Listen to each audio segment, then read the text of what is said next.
Welcome to the Unitarian Universalist Church of Amherst. I'm Reverend Michelle Buhite, the minister of this congregation. My pronouns, which I offer to create a truly inclusive and brave space for all to live into the fullness of their identities, are she and her.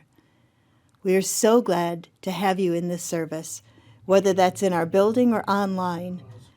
Together, we create a multi-generational, beloved, worshiping community. Good morning. My name is Angela Warren, and I am the Director of Faith Development for this congregation. My pronouns are she, they, and he. As we gather, we acknowledge that our church is built on occupied land that once belonged to the First Nations people of this region, the Haudenosaunee. May we be good stewards of the land and courageously cultivate community with all living things. We begin our time together by lighting the chalice. The flaming chalice is the symbol of Unitarian Universalism. Come, all seekers and dreamers. Come in the spirit of truth, growth, and service. Come with openness of mind and respect for others. Come with integrity and reason. Our lamp and your spirit will show the way. It's been said that Unitarian Universalism is the religion that puts its faith in you, trusting each individual to engage in a spiritual journey and to reach your own conclusions about spiritual matters. We do that in beloved community as we support one another in faith and friendship. In that spirit, this congregation has created a covenant, a sacred promise of how we will strive to be with one another. Please join me in speaking our covenant. Together we promise to gather in compassionate community, to celebrate diversity of thought and unity of spirit, and to seek wholeness for ourselves, our children, and our world. Happy Universalism Sunday. It was on September 30th, 1770, that John Murray preached his first sermon in America, a momentous occasion of nearly mythic proportions. Some of you are familiar with the story of John Murray, a Universalist minister in England who lost his wife and son to illness, spent time in debtor's prison, and finally left England's shores to start a new life in a new land, a new life that did not include ministry. As fate would have it, Murray's ship got stuck on a sandbar near the coast of New Jersey. He rowed to shore and met a man by the name of Thomas Potter, who had built a small chapel on his land in the hope that someone would bring Universalism to America and preach in his chapel. I know, it sounds too good to be true. Well, to those under the iron thumb of Calvinism, Universalism sounded too good to be true as well. Imagine a God who was so loving that none of God's children would ever be consigned to eternal punishment.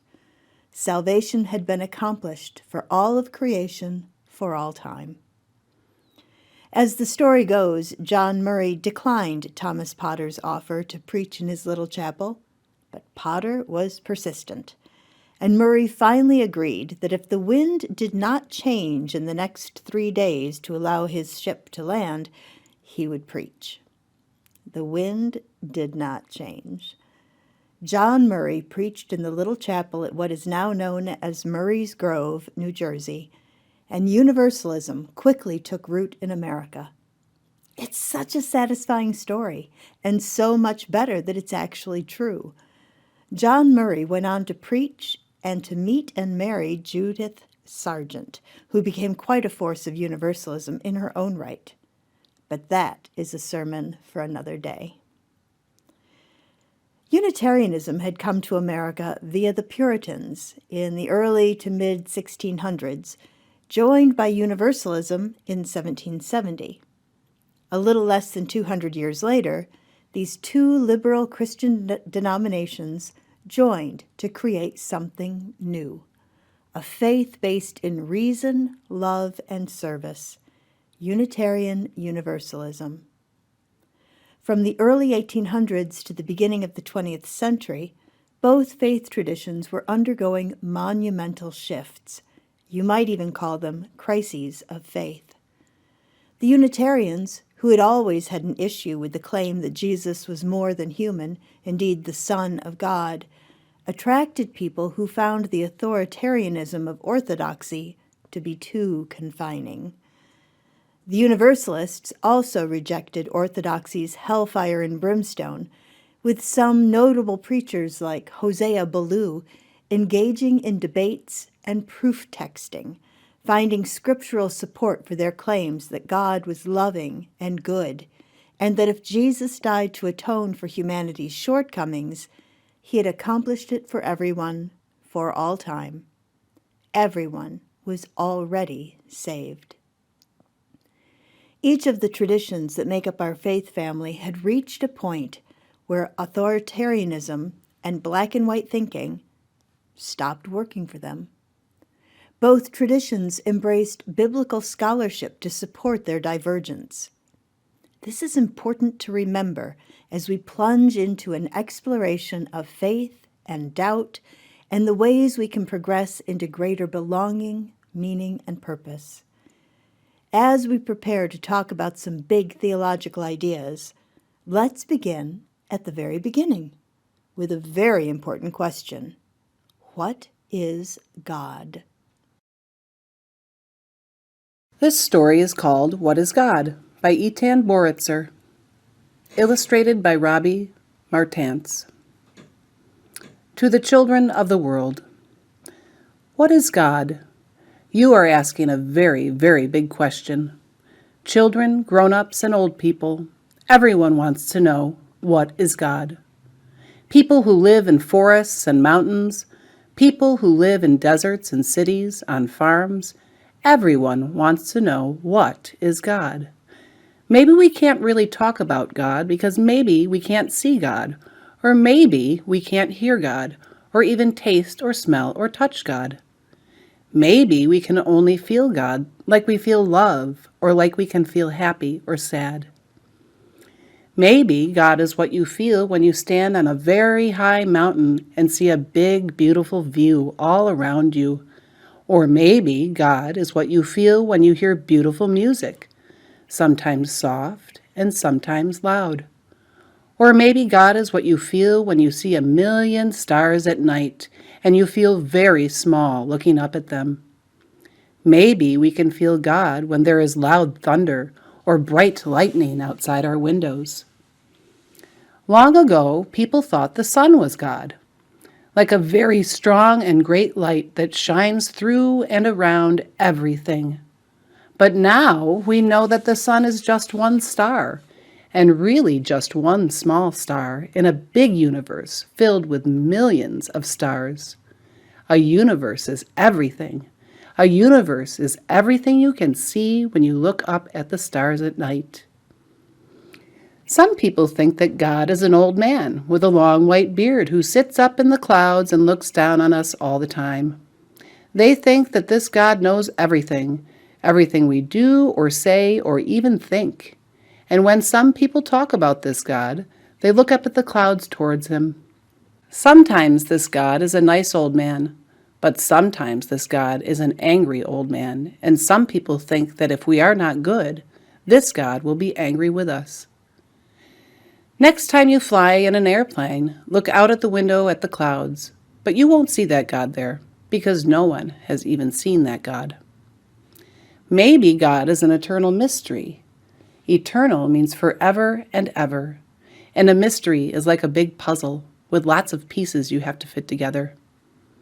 Is there anyone who can really tell us how all the many pieces of this big and forever puzzle called God fit together? Some people think that there are teachers who have been able to solve the puzzle, what is God? These teachers, men, women, and even children, have come from many places in the world and have talked in many different languages about the question, what is God? Some of these teachers are still alive today, but most of the great teachers lived long ago, and people passed their teachings along to their children, and so on. This passing on of the teachings went on for many, many years, and that's how many religions got started. A religion is a belief held by a group of people who all understand God in the same way, usually as one teacher taught them about God. You see, every religion is different, and people of every religion understand God in their own different way. Sometimes people of one religion want everyone to know what is God in the same way that they understand God. Sometimes people of one religion don't like people of another religion just because their religion is different, or they don't understand the other religion. And sometimes people of one religion start fights with people of another religion because they don't understand that most religions are almost the same. How are most religions the same? Most religions teach you that you should be good to other people, just like you would want other people to be good to you. Most religions say that you should not lie. Most religions say that you should not steal. Most religions say you should not hurt people. There are many ways religions are all the same. If everyone thought about all the ways in which all the different religions are the same, maybe people wouldn't have so many fights about all the different answers to the question, what is God? There are many ways to talk about God. Does that mean that everything that everybody ever says about God is right? Does that mean that God is everything? Yes, God is everything great and small. God is everything far away and near. God is everything bright and dark. And God is everything in between. If everything is God, God is the last leaf on a tree. If everything is God, God is an elephant crashing through the jungle. If everything is God, then God is the hot wind in the desert, and God is the freezing snow in winter, and God is the big yellow moon. If everything is God, then I am God, you are God, all of us are God. So, if you really want to feel God, you can close your eyes now. Listen to your breath go slowly in and out, and think how you are connected to everything, even if you are not touching everything. Try to feel how connected you are to your dad and how you're connected to your mom. Try to feel how you're part of your whole family, like your brothers and sisters, your grandparents, your aunts and uncles, cousins, and your friends. And try to feel how all of those people are part of a whole bigger family, and how all the families of the world, even those we can't see or touch, are really a part of you and your family. And if you can start to feel God like that, then maybe you will soon feel the whole answer to that very, very big question that everyone asks. What is God?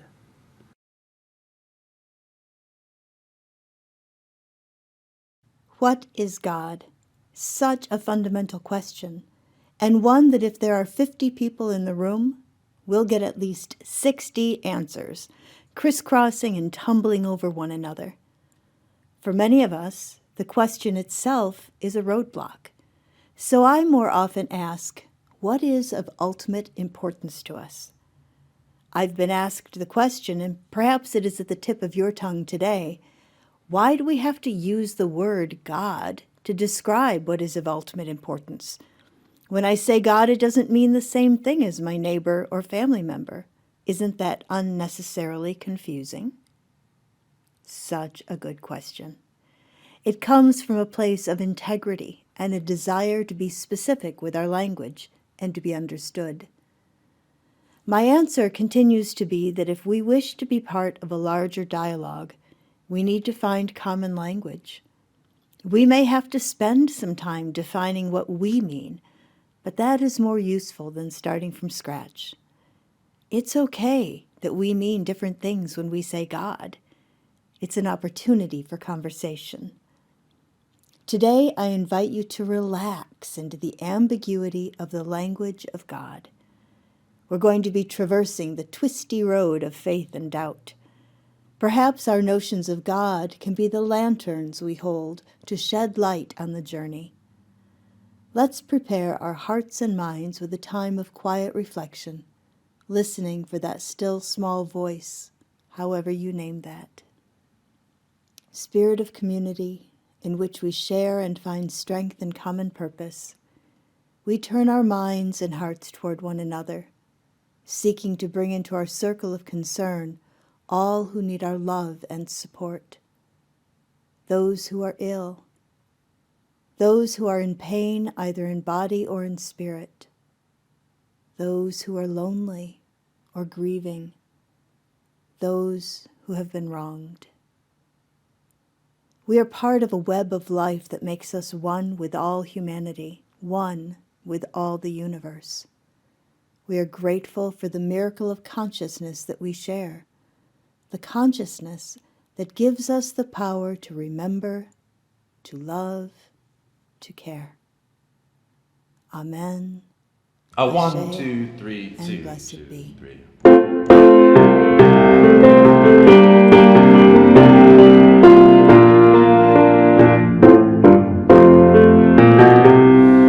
Though days be dark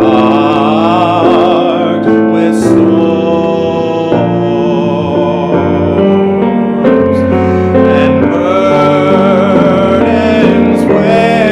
heart,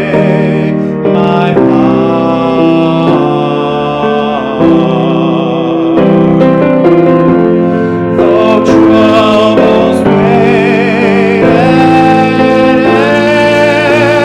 weigh at every turn, I know I can go on when sorrow heals my soul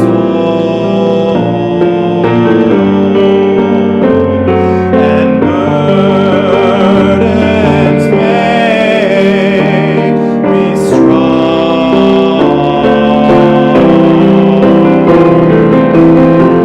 When troubles wait at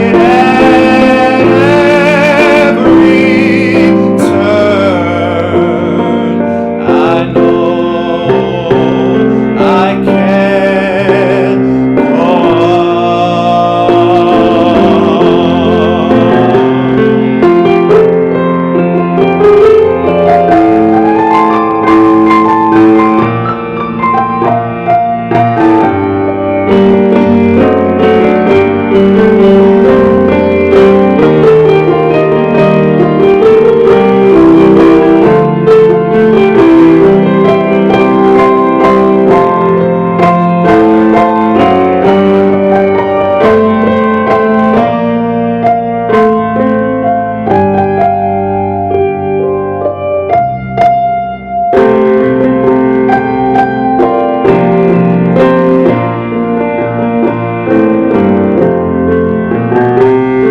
So brothers,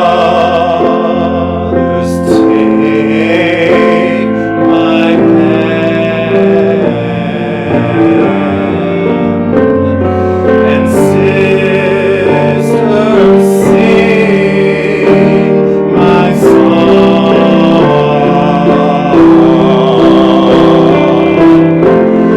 When hope await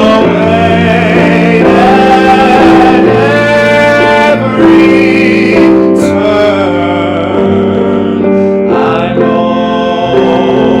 I know we will go on.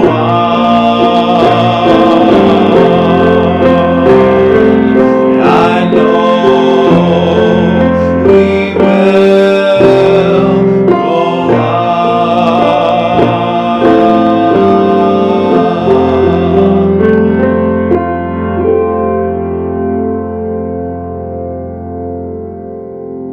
Though days be dark with storms and burdens weigh my heart, though troubles wait at every turn, I know I can go on. I wanted to share that video of Adam playing and singing the song from our Teal hymnal because it speaks to many of our experiences, physical and spiritual. It certainly resonates in my own experience of doubt and feeling disconnected from the faith I was brought up to believe. Doubt and disconnection can play havoc with our sense of belonging, meaning, and purpose, a theme we have been weaving over the last few weeks. I find that these three necessities to human well-being arise over and over again in my life through the words of Brené Brown, the tree image in my office that represents a healthy church, and most recently in Brian McLaren's book, Faith After Doubt, the subtitle of which is Why Your Beliefs Stopped Working and What to Do About It. As one who has had the experience of losing the faith of my youth and later discovering a path that could heal my heart and challenge my spirit, I was intrigued.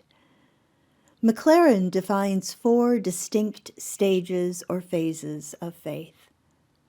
For those of you who've been around a while, you may remember me preaching on a similar topic using James Fowler's 6 stages of faith.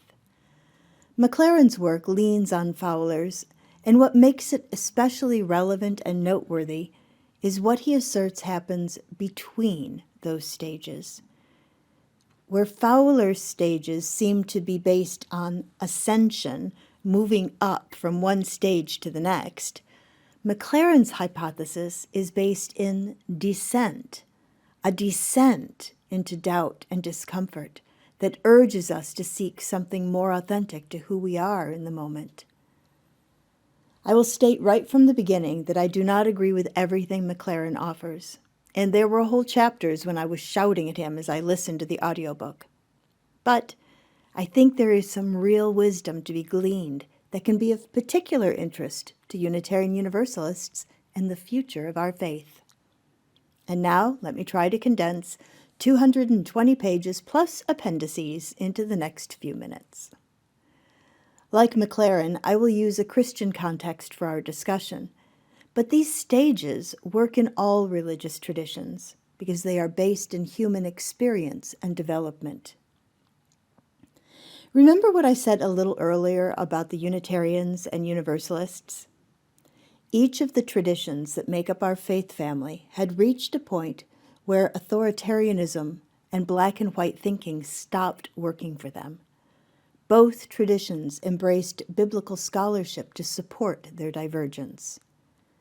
Those 2 sentences sum up the transition from stage 1 faith to stage 2 faith. How many of us were raised in religious traditions that insisted that the earth was created in 6 24-hour days and that the Bible was the inerrant word of God? I was raised in this stage of Christianity. Notice that I said stage of Christianity, not form or hermeneutic, which is a fancy theological term for interpretation. The certainty contained in the bumper sticker, God said it, I believe it, that settles it, describes stage 1 faith. Everything is black and white, no room for gray, much less other colors, and all you need to do is tune in to most any television preacher to hear the ringing voice of authority. McLaren calls stage 1 faith simplicity. For many people, myself and our spiritual ancestors included, when simplicity stops at working, when doubts and questions arise, we may find ourselves thrust into stage 2, complexity. As a teenager in the 1970s, my journey into complexity came through the Jesus movement.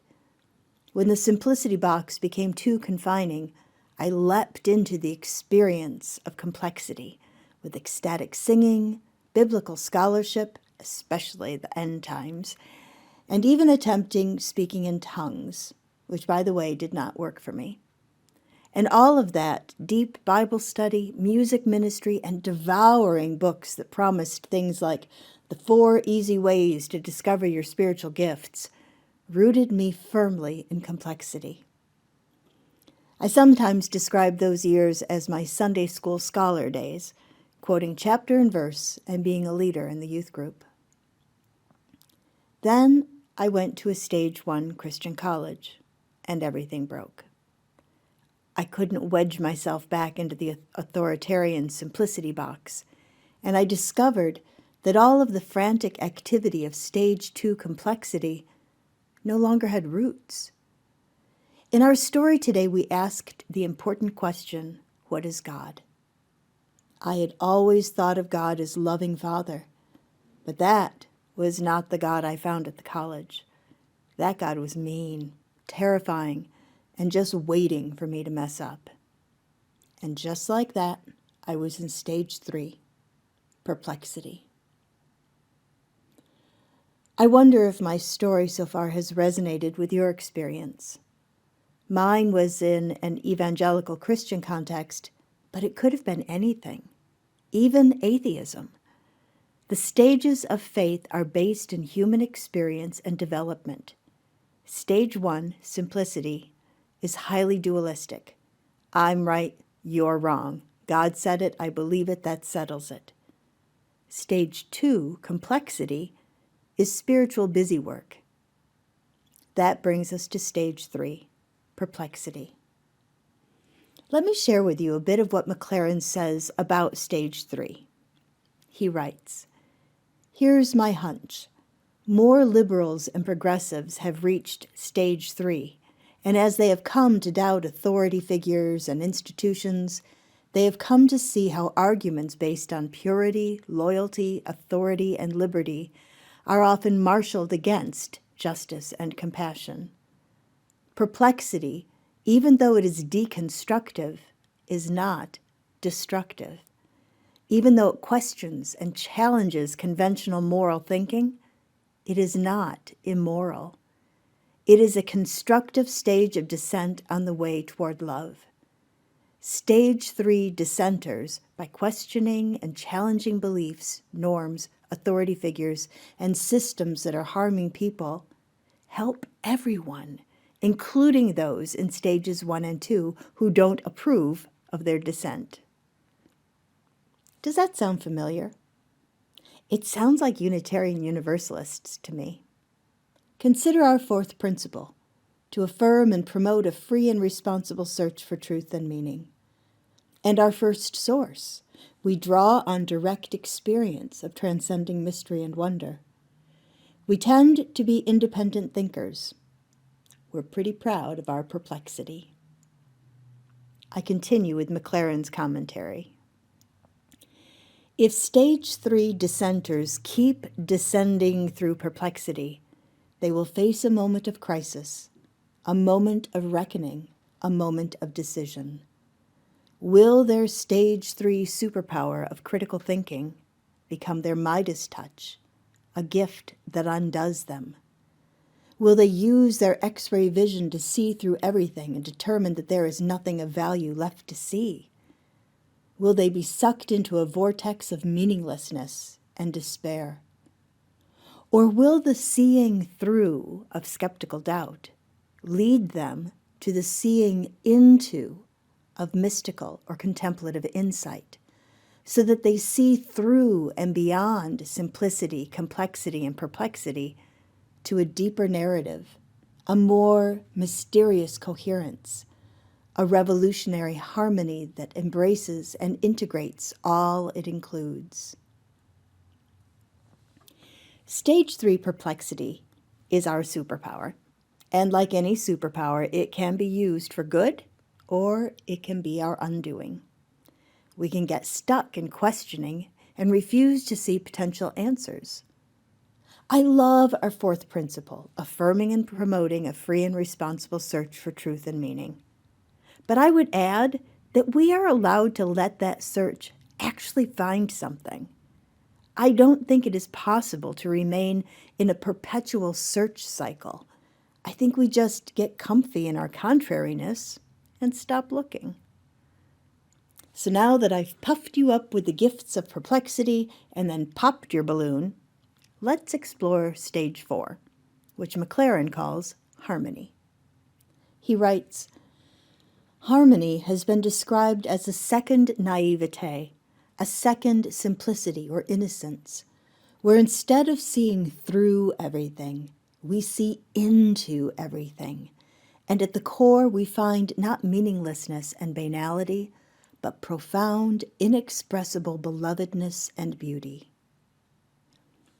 At the core, we find not meaningless and banality, but profound, inexpressible belovedness and beauty. That is a far cry from authoritarianism and spiritual busywork. And I think for many of us, it is necessary to spend the time seeing through everything in perplexity to learn how to soften our gaze and see into everything through harmony. I want to take a moment to offer a thought regarding the spiritual development of our children. For many of us who found Unitarian Universalism in adulthood, we may have fully embraced perplexity's invitation to question everything and move away from simplicity and complexity. And because we have found so much value in that exhilarating freedom, we want it for our children and youth. Remember that these stages are based on human experience and development. Children need the simplicity of learning right from wrong, to see the world through the lens of dualism. It helps to keep them safe, and it instills moral basics. They're concrete thinkers, so abstractions are meaningless at best and potentially off-putting. When they become adolescents, they are ready for complexity, to challenge the extent of what they have learned and press against boundaries. As they emerge into young adulthood, perplexity, deep questioning, and exploration is exactly where they need to be, as they learn to navigate the world and to take responsibility for their own sense of belonging, meaning, and purpose. Throughout these stages, I believe our job is to create the safe space and encouragement to explore and discover what is of ultimate importance to them, to answer for themselves, what is God? Now, I know that there are some of you who have been waiting patiently throughout the sermon to know more about the times I shouted at McLaren on the audiobook. You are my people, and I will not let you down. Should you decide to read the book for yourself, it was chapter 11 when I could no longer keep quiet. He describes communities of harmony with this beautiful phrase, faith expressing itself in love. Ah, so lovely, so much yes. And when you use our at our best, that is exactly who we aspire to be and to become. So why the shouting? Because McLaren spends the whole chapter opining that there's no such community. Oh, if only there was a community whose purpose was to express their faith through acts of love and service. Pages and pages of Unitarian Universalist invisibility. I know we are small. We are just a blip on the religious radar, but good grief. He's a smart guy. He must have heard of us somewhere. Faith expressing itself in love. That's what we have been creating together these 6 years of shared ministry at UU Amherst. This month marks the 3rd anniversary of the Little Free Pantry, a ministry that has truly grown into faith expressing itself in love. An extension ministry of giving away quality clothing is currently being piloted adjacent to the pantry. More faith expressing itself in love and service. A few years ago, with the expertise of weaver Pam Kent, we created together the rainbow weaving at the back of the chapel, a symbol of who we are as a gathered community, faith expressing itself in love. We have woven a place of belonging, meaning, and purpose. Just last week, we affirmed that yet again as we installed the Mandala project led by young adult Chelsea Warren, with you all providing the materials to express who we are as a community of faith. Every card, email, and phone call, every meal cooked with love and gifted, every shared craft project, book discussion, and gathering of friends, every piece of art that adds beauty and meaning to our space, every piece of music created to enhance our worship and connect us to one another and to that which is more than us. This is how faith expresses itself in love. All of the countless ways we light the lamp of love by loving the earth, loving one another, and loving those we serve weaves a tapestry of belonging, meaning, and purpose. When you are held in love, you are never alone.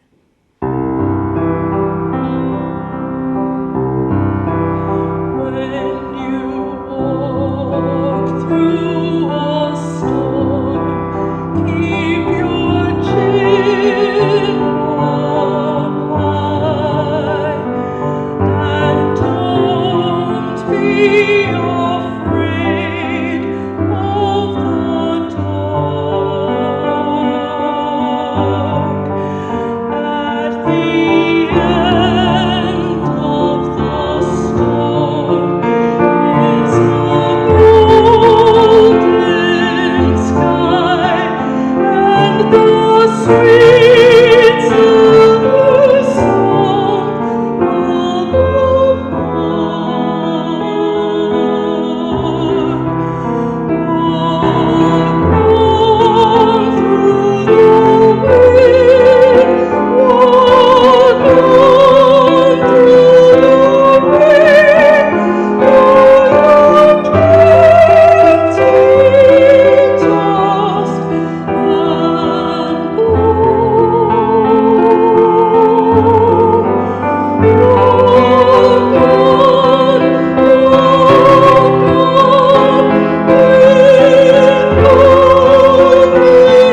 Thank you for joining us in worship today.